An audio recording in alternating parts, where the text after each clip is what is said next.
लीजिए, मैं जेल के सलाखों में जा सकता हूँ, लेकिन अहमद अकीदा तुम्हारे पीछे नमाज नहीं पढ़। कुरान उठा लीजिए, शैतान ने नमाज पढ़ी या नहीं पढ़ी? इब्लीस ने नमाज पढ़ी या नहीं पढ़ी? इब्लीस ने जितनी नमाजें पढ़ ली, आपकी बस की बात नहीं है कि उतनी नमाज आप पढ़ सकेंगे। शैतान कहाँ था? जन्नत में फरिश्तों का सरदार था, मुअल्लिमुल मलकूत था। लेकिन क्या हुआ? क्या उसने 1 साल नमाज पढ़ी थी? नहीं। 2 साल? नहीं।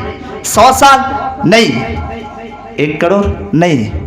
600 करोड़ बरस। मगर कहाँ नमाज? तुम्हारा सजदा कहाँ? इब्लीस का सजदा किधर? इब्लीस का रुकू कहाँ? इब्लीस की तस्बीह किधर? इब्लीस की तहलील किधर? तशहुद का सवाब कहाँ? सजदा का सवाब कहाँ? नबी की ताज़ीम से जब इनकार किया, आप कहते होंगे मौलाना साहब अब तो बता रहे हैं कि खानका पे जाइए, वहाँ से पिलाया जाता है, लेकिन मुझे एक कोई और भी जो बताते हैं वो भी आलिम है। हम कहते हैं सुनो, उस शैतान से बड़ा आलिम कोई नहीं है। जो जन्नत में था, फरिश्तों का सरदार था, मुअल्लिमुल मलकूत था, मगर जन्नत से क्यों निकाला गया?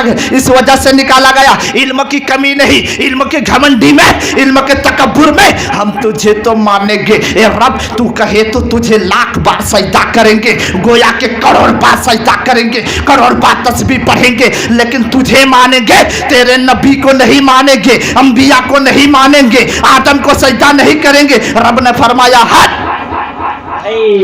रब ने फरमाया हद। सिर्फ नमाज से काम ना है, मैं जिसे जिसे हुक्म दूंगा, जो काम का हुक्म दूंगा उस पर हुक्म बजा लाना है, वो काम करना है।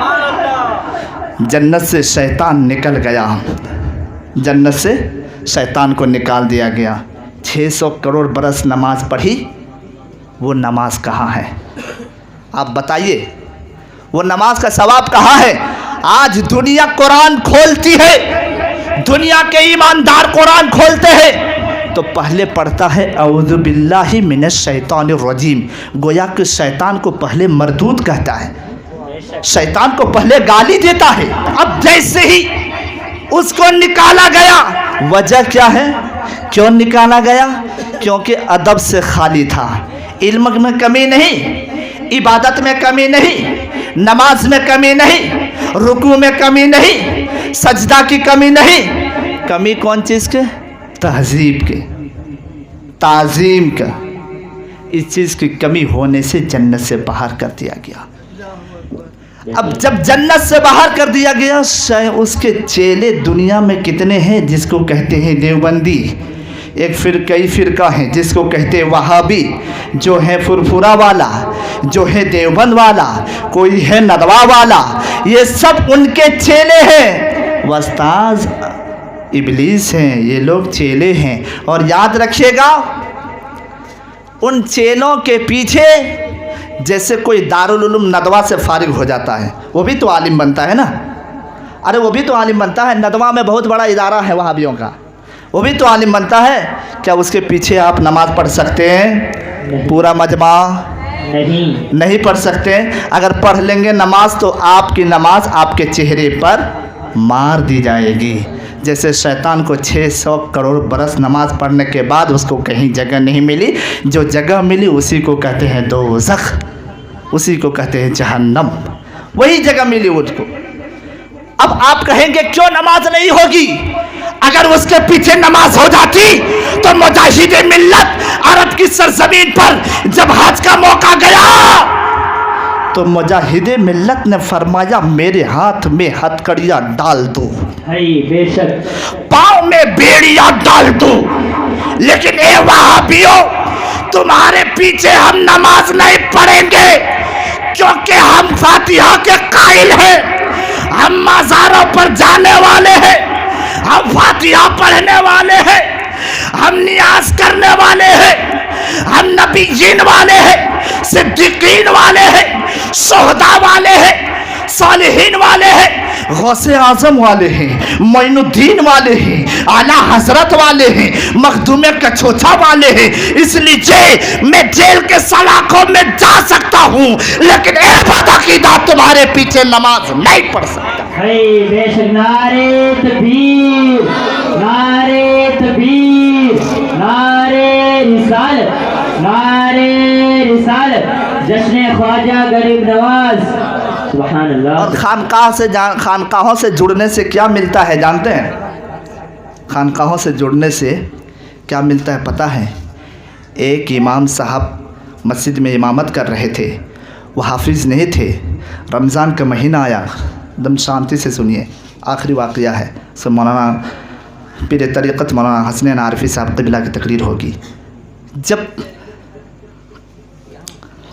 मौलाना साहब देखे कि 29 तारीख तक चाँद नज़र आने वाला, 29 को भी कभी चाँद नज़र आ जाए, कभी 30 को भी रमज़ान का चाँद नज़र आने वाला था। मौलाना साहब को देखे पूरी तरावी की हाफिज़ को पूरा तलाश किया, लेकिन कहीं हाफिज़ कुरान नहीं मिला। आखिरकार एक खानका चले गए, उस खानका में बाबा जमालुल औलिया रहते थे।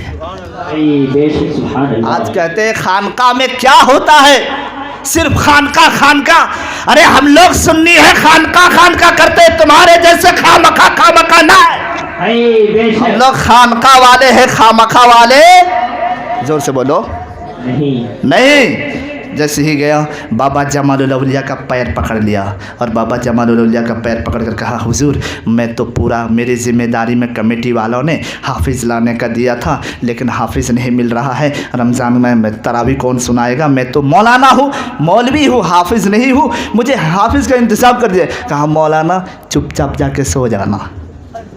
कहा क्यों? कहा कि आज 29 तारीख है, आज तो चाँद नज़र नहीं आएगा, तो तरावी कैसी होगी? मौलाना तो सो गया जाकर। फिर रात 9, 10, 11 बज रहा, मौलाना साहब सोच रहे हैं आज तो 29 तारीख है, कल तो 30 है, कल तो बगैर देखे लोग आ जाएंगे। अरे कल बगैर देखे आ जाएंगे, 30 को तो चाँद देखा नहीं जाता है। उठा और चला गया वही खानका, पैर पकड़ लिया हजरत का और कहा हजरत मुझे कोई इंतज़ाम कर दीजिए हाफिज़ कुरान का, मेरी मस्जिद में कोई अब तक हाफिज़ नहीं मिल सका, अब तक कोई हाफिज़ कुरान ना मिल सका। तो हज़रत ने कहा चुपचाप सो जा, कहीं तलाश कर। नहीं हज़रत, कहीं इंतज़ाम कर दीजिए। अक़ीदा देखिए कितना मजबूत, जानता ये खानका है, यहाँ से कोई खाली नहीं लौटा है। आज तो कोई सूरत तो निकल ही जाएगी। कहा कि ठीक है, तुम नमाज पढ़ लेना सुबह सवेरे और उठना और चला जाना, जो सुबह सवेरे सबसे पहले तुमको नज़र आ जाए उसी को पकड़ कर ले आना, वही तरावी पढ़ा देगा। बेशक, सुभान अल्लाह, सुभान अल्लाह। मौलाना जैसे ही उठा, नमाज पढ़ा, फजर की नमाज पढ़ने के बाद दर बदर तलाश कर रहा है। जाना हजरत, अस्सलाम वालेकुम, फ़ी अमानिल्लाह। अब दर बदर ढूंढ रहा है, नमाज फजर पढ़ करके ढूंढा, तलाश किया तो कोई नहीं मिला। दूर से नजर आ रहा था, वो था पंडित। क्या था? जोर से बोलो। मौलाना ने कहा क्या, वो बुजुर्गाने खानका से तो मुझे ये कहा गया है कि तुमको जो पहले नजर आए उसी को पकड़ करके लाना, ये तो मिल गया पंडित, ये क्या करेगा वहाँ जाके? कहा लेकिन कहा है तो मुझे पकड़ करके ले ही जाना है। गया मौलाना, पकड़ लिया पंडित का हाथ। मौलाना ने कहा ये क्या कर रहा है? कहा चलो तुझे बाबा ने बुलाया है। कहा बाबा ने? मुझे पहचानते हो? पता नहीं पहचानते कि, लेकिन तुझे बुलाया है, चलो। नहीं जाऊंगा, मैं पहचानता नहीं हूँ। आपको तो जाना ही पड़ेगा, अगर आप नहीं जाएंगे तो मेरी खैरियत नहीं है, बाबा भी मारेंगे और बस्ती के लोग भी मारेंगे। तुमने हाफिज़ कुरान अब तक क्यों नहीं तैयार किया? कहा लेकिन मैं तो हाफिज़ नहीं हूँ। कहा नहीं, आपको बुलाया गया, चल। कहा ठीक है मैं जाऊंगा, लेकिन पहले क्रियाकर्म कर लेने दो। नहीं बेशक क्रियाकर्म किया का अब चलो कहाँ लेकर जाना, खानका ले गया। बाबा जमालुल औलिया ने फरमाया पंडित जी आ गए? हाँ हुजूर आ गया। पंडित जी मालूम क्यों बोला गया? नहीं हुजूर बता दीजिए। पंडित जी तुझे यहाँ पर आज से तरावी पढ़ाना है, 27 रमजान तक एक एक पारा करके मुकम्मल कर देना है। वाह वाह बेशक पंडित जी तुझे तो तरावी पढ़ाना। हुजूर मैं तो एक आम इंसान हूँ, मैं इस धर्म से भी नहीं जुड़ा, मैं तो पंडित।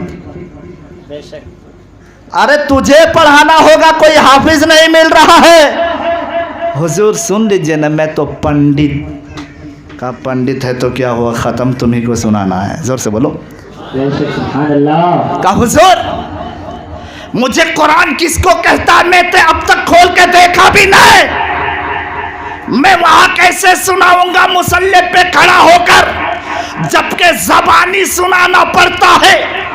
अगर देखकर भी कोई सूरत निकलती है तो मैं आज सीख लेता, पढ़ लेता और सुना देता, लेकिन ज़बानी याद कैसे होगा। हुजूर मुझे बख्श दीजिए, मुझे छोड़ दीजिए, मैं एक पंडित हूँ, मैं तो पूजा करता। तरावी तो तुझे सुनाना है पंडित जी। हुजूर मैं नहीं सुना सकता। बाबा जलाल में आकर कहा कि पढ़ाना तुझी को है। पंडित जी तू राजी हो जा, हाँ करना तेरा काम, और रमजान के तरावी के लायक का हाफिज बना देना मेरा काम। सुभान अल्लाह सुभान अल्लाह। तो पंडित जी ने कहा हुजूर मुझे कुछ आता जाता नहीं। तो पंडित जी से बाबा ने कहा थोड़ा करीब आ जा। तो पंडित जी करीब आ गए, कहा बाहों में बाहें डाल दे। बाहों में बाहें डाल दिया, कहा नज़रों से नज़रें मिला ले। नज़रों से नज़रें मिला लिया, कहा पंडित जी नज़रें से नज़रें मिला ली। हाँ बाबा मैंने नज़रों से भी नज़रें मिला ली। पंडित जी सीना से सीना मिला लिया। हाँ बाबा मैंने सीना से भी सीना मिला लिया। पंडित जी थोड़ा मुझे दबोच लो। पंडित जी ने बाबा को दबोच लिया, दबोच लिया। पंडित जी हाँ ए बाबा ने कहा कि पंडित जी मेरी जुबान चूसो। जुबान निकाल दिया हजरत ने और पंडित जी ने चूसना शुरू कर दिया। पंडित जी से पूछा ए पंडित जी कहाँ तक पहुंचा? पंडित बोल पड़ा हजरत 10 पारा मुकम्मल हो गया। 10 पारा मुकम्मल हो गया। फिर थोड़ी देर के बाद पूछा हजरत मुझे छोड़िए वरना सीना फट जाएगा। बाबा ने कहा कहाँ तक पहुंचा? कहा हजरत 20 पारा मुकम्मल हो गया। फिर थोड़ी देर के बाद पूछा पंडित जी कहाँ तक हुआ? पंडित जी बोल पड़े हजरत 30 पारा का मुकम्मल हाफिज हो गया। सुभान अल्लाह सुभान अल्लाह। गोश्त पाक का दामन नहीं छोड़ेंगे, अजलत का दामन नहीं छोड़ेंगे। पता चला खानकाहों से क्या मिलता है, पंडित भी हाफिज कुरान होकर निकलता है। बेशक सुभान अल्लाह।